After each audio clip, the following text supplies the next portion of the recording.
यहाँ पे world economic forum की एक रिपोर्ट आई है और ये इसलिए हमारे लिए जरूरी है इसको देखना समझना, क्योंकि हम भाई इन्वेस्ट करते हैं म्यूचुअल फंड में या डायरेक्ट स्टॉक मार्केट में, तो मतलब हमारा जो इन्वेस्टमेंट है वो एक तरीके से इंडिया की ग्रोथ के साथ अलाइंड है। इंडिया ग्रो करेगा तो हमारा इन्वेस्टमेंट ग्रो करेगा, नहीं करेगा तो बस हमारा इन्वेस्टमेंट पड़ा रहेगा।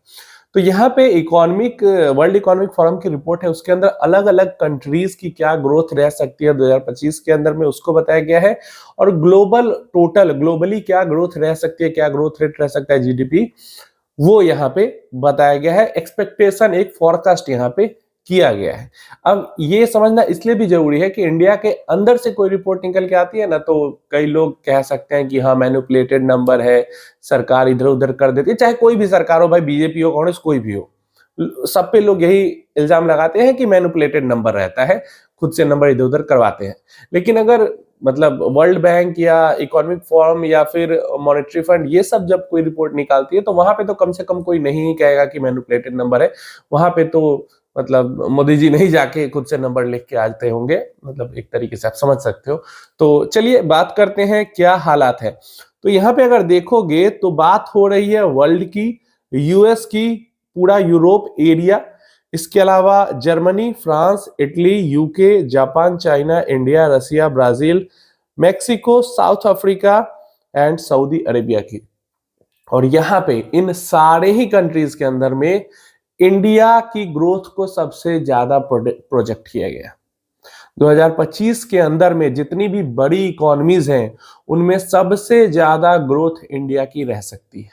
सेकेंड नंबर की चाइना की ग्रोथ की फोरकास्ट की गई है और थर्ड नंबर की ग्रोथ सऊदी अरेबिया की फोरकास्ट की गई है। अब ये जरूर है, आप यहां पे देखोगे कि पिछले साल 2024 के मुकाबले में 2025 के अंदर में जो नंबर्स है जीडीपी के, उसकी जो फोरकास्टिंग है, मतलब जो एक्सपेक्टेशन है, उसको घटाया जरूर गया है। लेकिन अगर आप पूरा वर्ल्ड का डेटा देखते हो तो आपको दिखेगा कि हर जगह पे स्लो डाउन है, हर जगह पे नंबर खराब हुए हैं। लेकिन ये खराब नंबर्स में सबसे अच्छा नंबर इंडिया की ग्रोथ का है। इंडिया की ग्रोथ 6.5% पे एक्सपेक्ट की गई है, वहीं चाइना की ग्रोथ 4.5 पे एक्सपेक्ट की गई है और ऑलमोस्ट 4.6 4.5 पे सऊदी अरेबिया की भी है। तो इंडिया सबसे ऊपर, उसके बाद China and Saudi Arabia. US की बात करते हैं तो 2.2% की ग्रोथ एक्सपेक्ट की गई है, जो कि ग्लोबल ग्रोथ से कम है, एवरेज ग्रोथ से। एवरेज ग्रोथ 3.2% की यहाँ पे फोरकास्ट की गई है। तो एवरेज ग्रोथ से 2x की ग्रोथ जीडीपी की एक्सपेक्ट की गई है। और अगर ये ग्रोथ हो जाती है जीडीपी की, तो आप एक्सपेक्ट कर सकते हो कि हमारा कम से कम निफ्टी 50 इंडेक्स इसका 2x रिटर्न हमें दे देना चाहिए, जो कि 12 से 13% का निकल के आ जाता है। और अगर 12 से 13% का निफ्टी 50 देगा रिटर्न, तो जो मिड कैप स्मॉल कैप है वो उससे थोड़ा सा ऊपर का रिटर्न निकाल के दे देंगे। तो इस फॉरकास्ट के अकॉर्डिंग अगर हम समझते हैं तो पूरा साल की अगर 2025 की बात करें, शुरुआत बहुत खराब गई है, हो सकता है लास्ट अच्छा जाए, तो पूरा साल की बात करें तो इंडेक्स का हम अंदाजा लगा सकते हैं कि 12-13% का रिटर्न इंडेक्स से, निफ्टी 50 से निकल के मिल सकता है। और देखो यहाँ पे क्या बात मैं समझाना चाहता हूं कि जब मैं बात करता हूं ना ग्रोथ की इंडिया की, तो यही ग्रोथ की बात करता हूं। इंडिया के पास अभी दोनों, देखो, फर्स्ट है कि जो पीपुल है वो यंग है, और दूसरा है कि डेवलपिंग कंट्री है।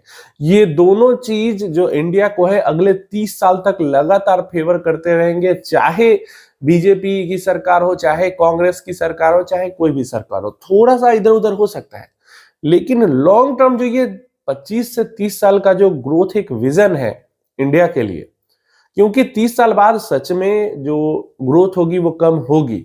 क्योंकि सबसे पहला तो 30 सालों में अच्छा खासा डेवलपमेंट हो जाएगा, अच्छा खासा इंफ्रा की बात करो, पावर की बात करो, हर सेक्टर में अच्छा खासा डेवलपमेंट हो जाएगा, तो ग्रोथ स्लो होगी। और दूसरा जो है, जो लोग हैं, जो पॉपुलेशन है वो भी एज कर जाएगी 30 साल में, जो मीडियन एज है वो बढ़ जाएगा, तो डिमांड भी कम होगी।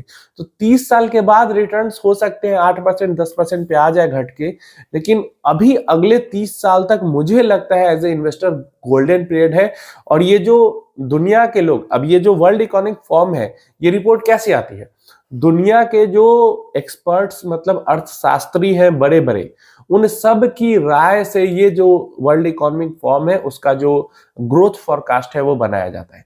तो ये किसी एक दो पांच इंसान एक ऑर्गेनाइजेशन का नहीं मानना है, बड़े बड़े अर्थशास्त्री का मानना है कि ग्लोबल ग्रोथ 3% पे रह सकती है, लगभग 2% पे यूएस की ग्रोथ रह सकती है, सऊदी अरेबिया चाइना की 4% पे रह सकती है, इंडिया की 6% पे रह सकती है। ये बड़े बड़े अर्थशास्त्रियों का मानना है और यही चीज आपको भी समझनी है और इन्हीं रिपोर्ट्स से आपको और भरोसा मिलता है अपने इन्वेस्टमेंट में कि थोड़ा बहुत टाइम का करेक्शन है वो आता जाता रहेगा, जो लॉन्ग टर्म ग्रोथ है वो यहाँ पे बनी हुई है।